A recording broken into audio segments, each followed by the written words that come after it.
तो आज हम लोग स्टार्ट करें थ्योरी ऑफ एंटरप्रेन्योरशिप से, ठीक है। तो थ्योरी ऑफ एंटरप्रेन्योरशिप में हम लोग क्या देखेंगे, मान लो हमारा जो सोसाइटी में, ठीक है, सब लोग एंटरप्रेन्योर क्यों नहीं बनता, ठीक है। मान लो सब लोग क्यों नहीं बनता, मान लो दो लोग हैं, ठीक है, दो लोग सेम विलेज में रहता है, ठीक है, सेम स्कूल में पढ़ा है, दोनों के पास सेम रिसोर्सेज है, ठीक है, लेकिन फिर भी एक बिजनेस कर रहा है, एंटरप्रेन्योर बन गया, और एक मान लो कोई 10,000 के जॉब के लिए, कोई गवर्नमेंट जॉब के लिए तैयारी कर रहा है, उसके पीछे भाग रहा है, ठीक है। तो दोनों सेम स्कूल में पढ़ा है, दोनों के पास रिसोर्सेज सेम है, फिर भी एक एंटरप्रेन्योर बन रहा है, एक क्यों नहीं बन रहा, ठीक है। तो इसका जो जवाब मिलता है हम लोग इसके लिए बहुत सारा थ्योरी दिया गया, ठीक है। तो ये सब थ्योरी हम लोग पढ़ेंगे थ्योरी ऑफ एंटरप्रेन्योरशिप में, ठीक है। तो सबसे पहला जो है सोशियोलॉजिकल थ्योरी, ठीक है। सोशियोलॉजिकल थ्योरी क्या बोलते हैं, जो एंटरप्रेन्योरशिप जो है ना, और डेवलप क्यों होता है, develop due to because of social environment, ठीक है। तुम्हारा आस पास जो एनवायरनमेंट, सोशल एनवायरनमेंट कैसा है, ठीक है, तुम्हारा रिलीजन कैसा है, तुम्हारा कल्चर कैसा है, ठीक है, तुम्हारा सोशल वैल्यू कैसा है, तुम्हारा फैमिली कैसा है, तुम्हारा ग्रुप का जो ग्रुप के साथ है तो उसका बिहेवियर कैसा है, ठीक है, तुम्हारा सोसाइटी में क्या स्टेटस है, ठीक है, ये सब कुछ इन्फ्लुएंस करता है एंटरप्रेन्योरशिप को, ठीक है। तो थ्योरी ऑफ रिलीजियस बिलीफ जो दिया, कौन दिया था, मैक्स वेबर, ठीक है। मैक्स वेबर क्या बोला था कि जो मान लो एक बच्चा, ठीक है, एक ऐसा फैमिली में बड़ा हुआ जिसमें जिसका रिलीजियस बिलीफ है कि है तुम वर्क हार्ड करो, ठीक है, हार्ड वर्क करो, इंडिपेंडेंट बनो, वेस्ट पैसा वेस्ट मत करो, टाइम को वेस्ट मत करो, ठीक है, इनिशिएटिव लो, ठीक है। तो मान लो ऐसा परिवार में कोई बच्चा पैदा हुआ तो एंटरप्रेन्योर खुद से ही बनेगा, है ना, बनेगा। तो ऐसे ही बहुत, तो ये मेनली बोला था क्रिश्चियन जैसे प्रोटेस्टेंट एथनिक जो है, ठीक है, मतलब क्रिश्चियन का एक सब ग्रुप है, ठीक है। तो ये इसका एग्जाम्पल दिया था, ठीक है। तो ऐसा कुछ ऐसा रिलीजियस, मतलब ऐसा कुछ रिलीजन है, ठीक है, जिसमें उसका बिलीव और रिलीजियस बिलीव्स और वैल्यू जो है वो उसको डिसिप्लिन बनाता है, हार्ड वर्क बनाता है, प्रॉब्लम सॉल्विंग बनाता है, प्रॉफिट का मोटिवेशन देता है, ठीक है। और इसके वजह से उसका दिमाग में जो मतलब एंटरप्रेन्योरशिप का एंटरप्रेन्योर्स माइंड सेट आता है, ठीक है, और जिसकी वजह से वो बन जाता है, मतलब सक्सेसफुल एंटरप्रेन्योर बनता है, ठीक है। तो थियरी ऑफ रिलीजियस बिलीफ कौन दिया था, मैक्स वेबर दिया था, ठीक है। इसमें क्या, स्पिरिट ऑफ कैपिटलिज्म, ठीक है, मतलब उसका दिमाग में business growth, hard work, investment, ये सब चलेगा। एडवेंचरस स्पिरिट, प्रोटेस्टेंट एथनिक, ठीक है, और इंड्यूसमेंट ऑफ प्रॉफिट, ठीक है। तो ये इसका जो चार्ट दिया, ठीक है, तुम्हारा दिमाग में तुम्हारा फैमिली में अगर रिलीजियस बिलीव होगा, ठीक है, उससे तुम्हारा क्या एक स्पेसिफिक वैल्यू ओरिएंटेशन होगा, ठीक है। तुम्हारा रिलीजियस बिलीव तुमको सिखाएगा कि तुम डिसिप्लिन में रहो, हार्ड वर्क करो, ठीक है, और तुम्हारा अंदर एक वैल्यू मतलब खुद से डेवलप होगा, ठीक है। और इससे क्या होगा, तुम्हारा एंटरप्रेन्योर जो ग्रोथ है वो और अच्छा होगा, ठीक है।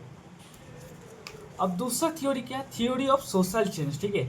ये क्या बोलता है कि पीपल, लोगों को जो रेस्पेक्ट पसंद है, ठीक है, लोगों को रेस्पेक्ट, पोजीशन, ठीक है, रिकॉग्निशन, ये सब पसंद है, ठीक है। तो इसलिए वो लोग मोर एम्बिशियस बन जाता है, उसका और एम्बिशियस बनता है और हार्ड वर्क करता है, ठीक है। क्यों करता है, टू रिगेन द स्टेटस, ठीक है, instead of blindly following tradition, ठीक है। तो मान लो थ्योरी ऑफ सोशल एक्सचेंज कौन दिया था, एवरेट हेगन, ठीक है, हेगन दिया था। इसमें क्या है कि रिजेक्शन ऑफ फॉलोअर सिंड्रोम, ठीक है, economic growth is a product of social change, political change and withdrawal और स्टेटस रिस्पेक्ट, ठीक है।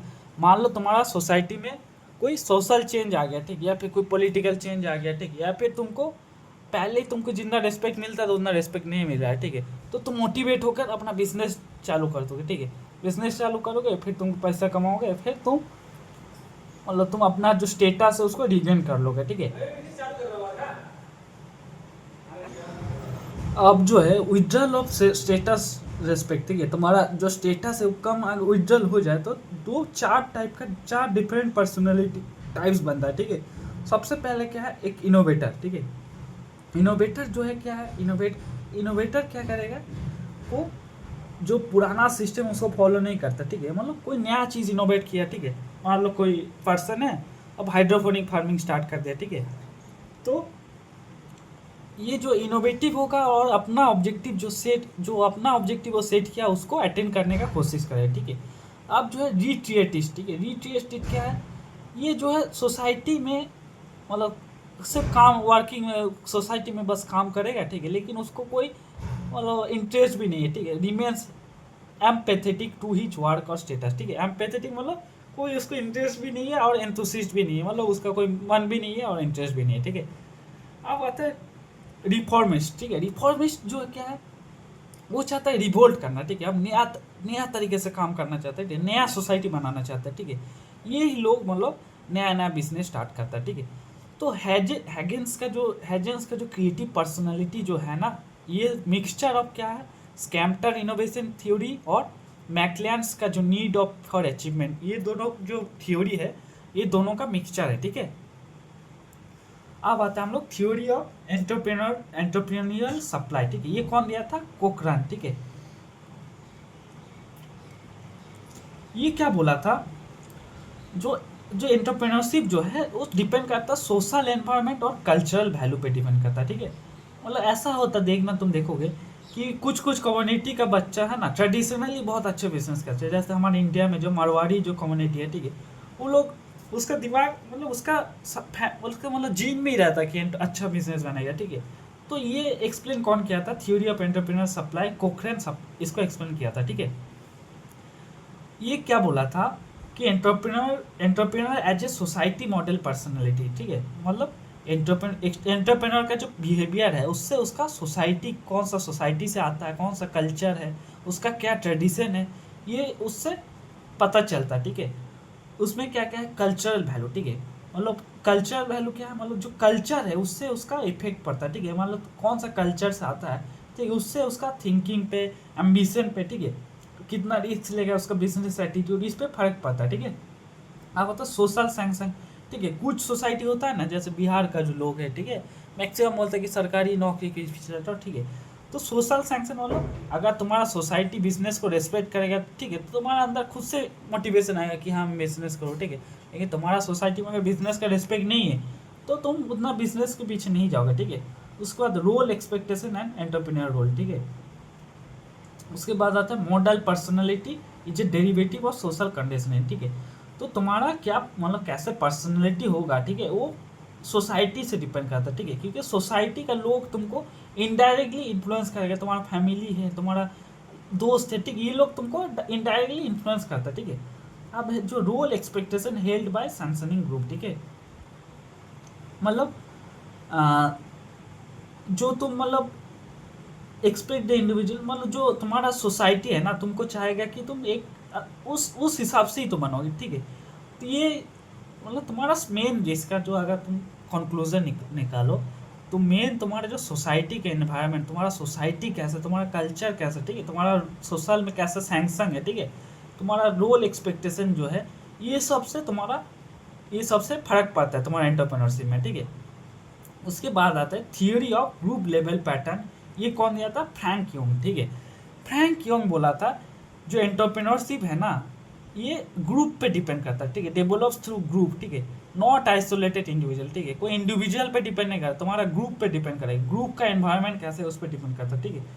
तो ये micro sociological interpretation of entrepreneurship, ठीक है।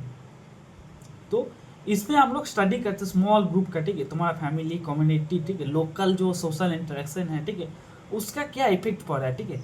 Entrepreneurship initiative is a function of group level pattern, ठीक है। तुम्हारा एंटरप्रेन्योरशिप जो है ग्रुप लेवल का जो ग्रुप है तुम्हारा उस पर डिपेंड करता है, ठीक है। डिस रिगार्डिंग सिंगल हैंडेड और सोल कॉन्सेप्ट ऑफ एंटरप्रेन्योरशिप, ठीक है। तो इसमें क्या बोला था, कोई सिंगल हैंडेड या फिर सोल कॉन्सेप्ट नहीं होता एंटरप्रेन्योरशिप, ठीक है। एंटरप्रेन्योरशिप ग्रुप पे डिपेंड करता है, ठीक है। The main agency for building entrepreneurship are solidarity and reactive group, ठीक है। सॉलिडारिटी मतलब जो एक साथ यूनाइटेड होकर स्ट्रांगली किसी काम कर रहा है, ठीक है। या फिर रिएक्टिव ग्रुप मतलब कोई सोसाइटी के अगेंस्ट जा रहा है, ठीक, कोई इकोनॉमिक डिफिकल्टीज आ रहा है तो उसके रिएक्ट करके ग्रुप बना, ठीक है। तो entrepreneurship is found in cluster, ठीक है। क्लस्टर क्या होता है, जैसे मान लो टेक्सटाइल क्लस्टर, ठीक है।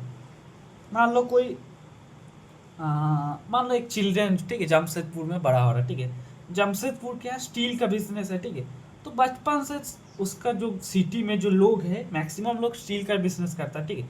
तो बचपन से वो स्टील का बिजनेस के बारे में देख रहा है, उसका ट्रेडिंग देख रहा है, ठीक है, उसका रिस्क कितना है उसको पता है, फैमिली में उसके बारे में डिस्कशन होता है, ठीक है।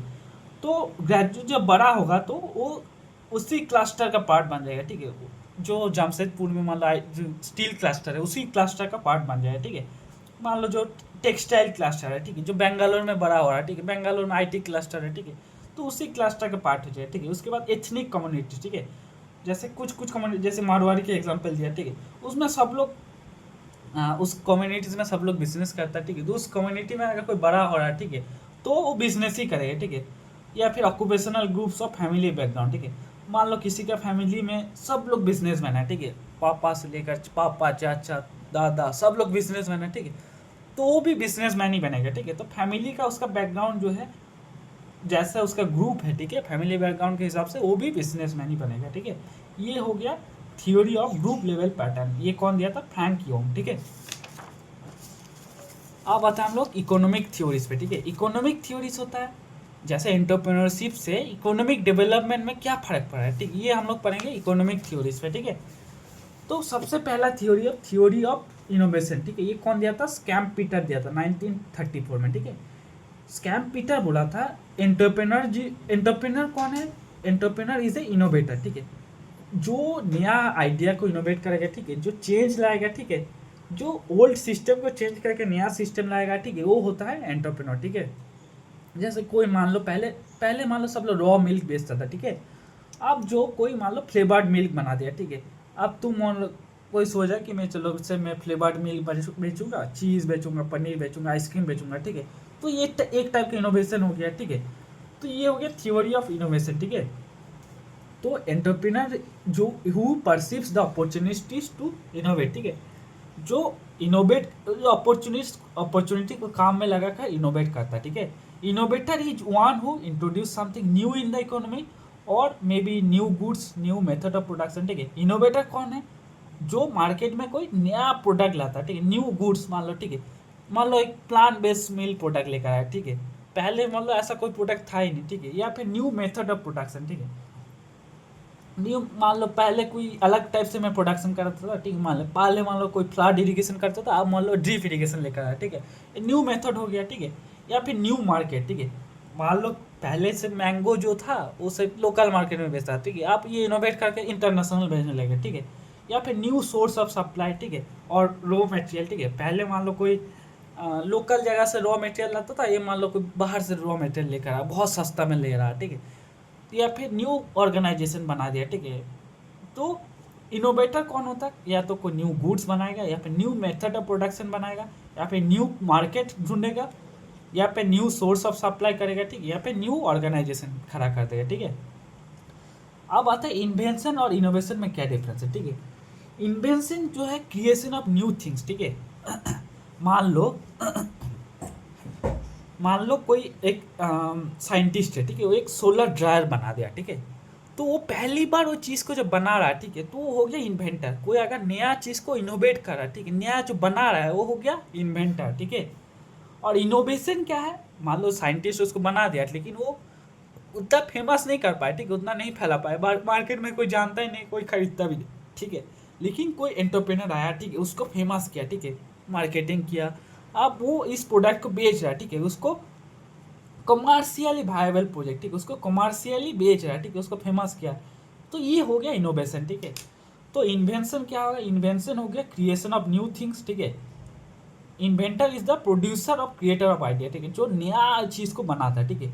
और इनोवेशन क्या है? Adoption of new things in practical use, उसको प्रैक्टिकली जो यूज़ करता है, ठीक है। एंटरप्रेनर, मान लो कोई एंटरप्रेनर, ठीक है, उसको कमर्शियली वायबली प्रोजेक्ट किया, ठीक है, उसको कमर्शियली बेच रहा है, ठीक है, उसको एक स्टेप और आगे लेकर गया इसको, ठीक है, कमर्शियली उसको बेच रहा है, ठीक है, ये हो गया इनोवेशन, ठीक है। तो इकोनॉमिक जो थ्योरी ऑफ इनोवेशन में, ठीक है, इकोनॉमिक थ्योरी में क्या बोला था कि इकोनॉमी का जो डेवलपमेंट होता है, ठीक है, क्यों क्यों होता है? बिकॉज ऑफ इनोवेशन, ठीक है। अगर इनोवेशन नहीं होगा तो इकोनॉमी डेवलपमेंट नहीं होगा, ठीक है। मान लो कोई, मतलब ये मेन इसका कंक्लूजन नहीं मिले। थ्योरी ऑफ इनोवेशन का क्या है कि अगर तुम्हारा मार्केट में इनोवेशन नहीं होगा तो इकोनॉमी का डेवलपमेंट नहीं होगा, ठीक है। अब आता है हम लोग इकोनॉमिक थ्योरीज में दूसरा थ्योरी, एक सफिशिएंसी थ्योरी या फिर गैप फिलिंग थ्योरी, ठीक है। मान लो एक डेयरी फार्मर, ठीक है, उसमें 10 वर्कर है, मशीन से, ठीक है, गाय है, ठीक है, लेकिन प्रोडक्शन उसका कम है, ठीक है। क्यों प्रोडक्शन कम है? क्योंकि जो उसका जो रिसोर्स है, ठीक है, उसको वो सही से यूटिलाइज नहीं कर पा रहा, ठीक है। तो एंटरप्रेन्योर जो है ये गैप को फिल करता है, ठीक है। मान लो तुम्हारे पास एक मशीन है जो कि 100 पैकेट बनाता है, ठीक है, 100 पैकेट का कुछ प्रोडक्ट बनाएगा, ठीक है, लेकिन तुम सिर्फ 60 पैकेट ही बना पा रहे हो, ठीक है। ये बीच में जो गैप है, ठीक, ये हो गया तुम्हारा एक सिप, इसका जो गैप है इसको क्या बोलते हैं हम लोग, एक एफिशिएंसी, ठीक है। तो when an input is not used efficiently, the difference between the actual input और मैक्सिमम एट्रीब्यूटेबल इनपुट, ठीक है, मैक्सिमम कितना इनपुट आउटपुट हो सकता है और एक्चुअल कितना हो रहा है, ठीक है, दोनों के बीच में जो डिफरेंस है इसको हम लोग क्या बोलते हैं, एक एफिशिएंसी, ठीक है। एक एफिशिएंसी क्यों आता है, क्योंकि जो रिसोर्स है उसको सही से यूटिलाइज नहीं कर पाता, ठीक है, उसको रॉन्ग वे में यूज़ कर रहा है, ठीक है, वेस्ट कर देता है, ठीक है। तो इसको जो एंटरप्रेन्योर जो है, एंटरप्रेन्योर इसको अच्छे से यूज़ करता है। एंटरप्रेन्योर जो कोऑर्डिनेशन अच्छे से इम्प्रूव द कोऑर्डिनेशन को इम्प्रूव किया, ठीक है, जो वेस्ट हो रहा है उसको रिमूव कर दिया, ठीक है, और जो रिसोर्स है उसको इफेक्टिवली यूज़ कर रहा है, ठीक है। तो इससे जो है जो एफिशिएंसी और बढ़ा देगा, ठीक है। अब आता types of entrepreneurship in x efficiency, ठीक है।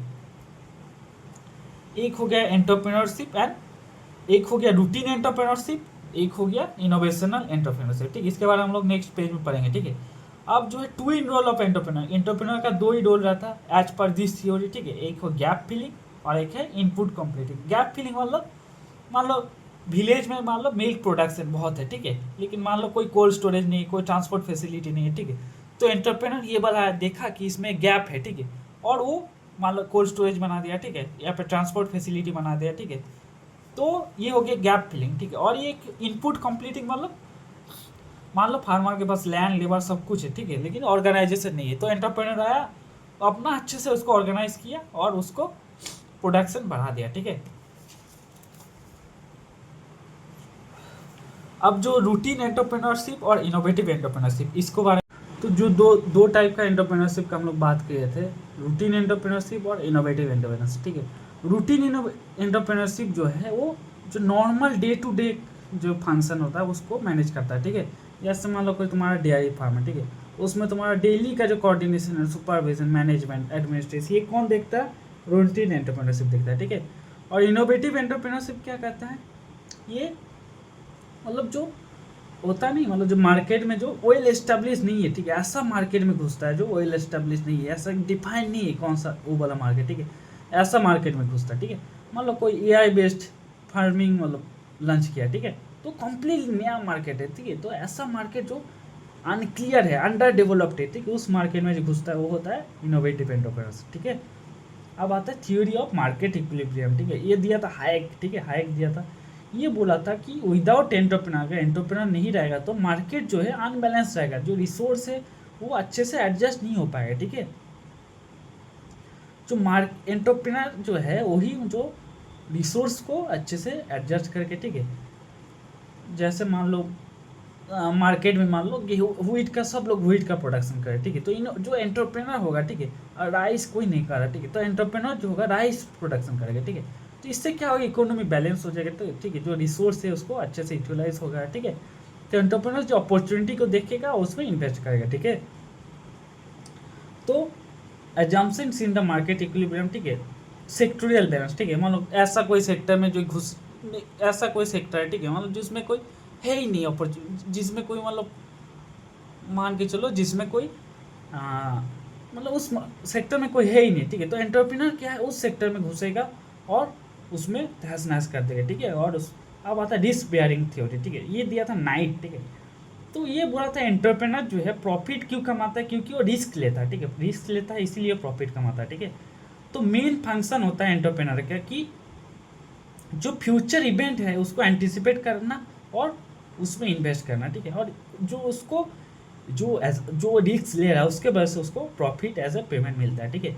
मान लो कोई एंटरप्रेन्योर है, ठीक है, वो प्रेडिक्ट किया कि चलो फ्यूचर में मिलेट का डिमांड बहुत बढ़ेगा, ठीक है, तो आप मिलेट प्रोसेसिंग का एक फार्म यूनिट वो स्टार्ट कर दे, ठीक है।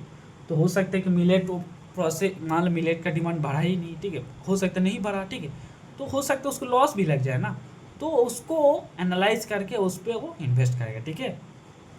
अब इन्वेंशन और इनोवेशन के बारे में हम लोग पहले हम लोग बोले थे, इन्वेंशन जो जो उसको जो क्रिएशन ऑफ नया थिंग, जो नया चीज़ है उसको जो क्रिएट जो करता है वो होता है इन्वेंशन, ठीक है। और इनोवेशन क्या है, इनोवेशन मतलब उस चीज़ को अगर जो कॉमर्शियली जिसको वायबल करते, ठीक है। मान लो कोई मैं बना दिया ड्रिप इरिगेशन सिस्टम, ठीक है, तो मैं हो गया इन्वेंटर। इसको जो मार्केट में जो फैलाया है, ठीक है, मार्केट में उसको जो फेमस किया, ये हो गया इनोवेटर, ठीक है। अब जो कल्चरल थ्योरी पे आता है, ठीक है, कल्चरल थ्योरी है spark plugs of entrepreneur and developmental cultural minority groups and marginal group, ठीक है। तो इसके थ्योरी अकॉर्डिंग जो मार्जिनल या माइनॉरिटी पर्सन होता है, ठीक है, तो सोशली ऑलरेडी स्ट्रगल करता है, ठीक है, तो इसलिए वो लोग और हार्ड वर्क करेगा, ठीक है, उसके एम्बिशियस और ज़्यादा एम्बिशियस होता है, ठीक है। क्यों? वो अपना इकोनॉमिक सक्सेस प्राप्त करना चाहता है, ठीक है, सो दैट उसको इसके अंदर उसके अंदर खुद से एक स्पार्क और स्टिमुलेट रहता है, ठीक है। Emphasising on managerial and leadership skill, ठीक। ये क्या इस थ्योरी के अकॉर्डिंग तुम्हारे अंदर अगर मैनेजमेंट एबिलिटी और लीडरशिप एबिलिटी नहीं है, ऑर्गेनाइजेशन स्किल नहीं है, तो तुम अच्छा एंटरप्रेन्योर नहीं बन सकते, ठीक है। मतलब स्टोक्स थ्योरी, ठीक है, स्टोक्स थ्योरी क्या बोलता है, people become entrepreneur, people entrepreneur तभी बनता है जब उसका एनवायरनमेंट जो है उसको एनकरेज करता है, ठीक है, अपॉर्चुनिटी है, कल्चरल सपोर्ट है, सोसाइटी का सपोर्ट है, तभी तुम अच्छा एंटरप्रेन्योर बनोगे, ठीक है। अब हम लोग जो एंटरप्रेन्योरशिप के लिए बहुत से इंस्टीट्यूट है उसके बारे में हम लोग पढ़ते हैं, ठीक है। सबसे पहला जो है small industry development bank of India, ठीक है, ये कहाँ है, लखनऊ में है, ठीक है। ये जो क्यों सेटअप किया गया था, जो स्मॉल स्केल इंडस्ट्री है, एंटरप्राइज है, उसको सपोर्ट करने के लिए ये सेटअप किया गया था, ठीक है। ये development financial institution for micro small and medium enterprise sector, ठीक है। ये 1990 में फाउंड हुआ था और इसका सब्सिडियरी क्या है, मुद्रा, मुद्रा का फुल फॉर्म क्या है, micro unit development and refinance agency, ठीक है। अब आता है हम लोग स्मॉल इंडस्ट्रीज डेवलपमेंट ऑर्गेनाइजेशन, ठीक है। ये 1954 न्यू दिल्ली में बनाया गया था, ठीक है।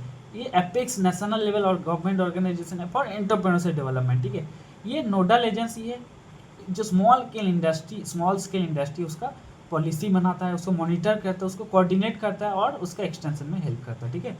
अब आता है small scale industry board, SSIB 1954 में बना था, ठीक है। अब आता है national institute of micro small medium enterprise, ठीक है।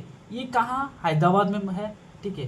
और इसका काम क्या है, एंटरप्रेन्योरशिप स्किल डेवलपमेंट करना, बिजनेस को गाइडेंस करना और स्टडी द MSME, ठीक है। अब सेंट्रल लेवल पे इंफ्रास्ट्रक्चर डेवलपमेंट ऑर्गेनाइजेशन क्या है, NSIC और केबिक, ठीक है। NSIC क्या है, नेशनल स्मॉल इंडस्ट्री कॉर्पोरेशन, ठीक है, NSIC। ये 1955 में न्यू दिल्ली में बना था, ठीक है। और केबिक क्या है, खादी विलेज इंडस्ट्रियल कमीशन, ठीक है। इसका काम क्या है, जो village industry, cottage industry, rural employment उसको प्रमोट करना, ठीक है। ये आता है मिनिस्ट्री ऑफ MSME, ठीक है, mediums and small scale industry, ठीक है। इसका हेडक्वार्टर कहाँ, मुंबई में, ठीक है। अब centre for entrepreneurship development CED Ahmedabad में 1979 में, ठीक है। और entrepreneurship development institute of in India EDII, ठीक है, ये कहाँ है, अहमदाबाद में है, 1983 में बना था, ठीक है। ये एक जर्नल पब्लिश करता है, उसका क्या नाम है, द जर्नल ऑफ एंटरप्रेन्योरशिप, ठीक है। इसका स्पॉन्सर कौन करते हैं, IDBI करते हैं, ICICI करते हैं और IFCI करते हैं, ठीक है।